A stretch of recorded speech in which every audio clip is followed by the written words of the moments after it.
Ko es darīju nepareizi? Mana ikdienas rutīna vairāk kā pusgada garumā. Meditēšana pēc visiem noteikumiem, afirmāciju rakstīšana un atkārtošana, jogas vingrojumi, mērķtiecīga vizualizācija, apzinātības praksa un elpošanas vingrinājumi. Bet baiļu un trauksmes monstrs turpināja mani izēst. Ķermeņa svars, neskatoties ne uz ko, turpināja kristies. Galvā atradās tādā kā bezsvara stāvoklī. Problēmas sagādāja koncentrēšanās un apkārtnes uztveres spēja. Grūti kontrolējami asaru uzplūdi. Mana pārliecība. Risinājums ir manī iekšā, manā zemapziņā. Man nav vajadzīgi nekādi medikamenti un terapijas.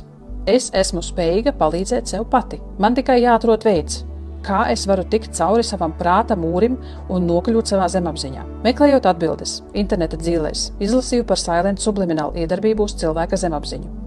Nolēmu pamēģināt.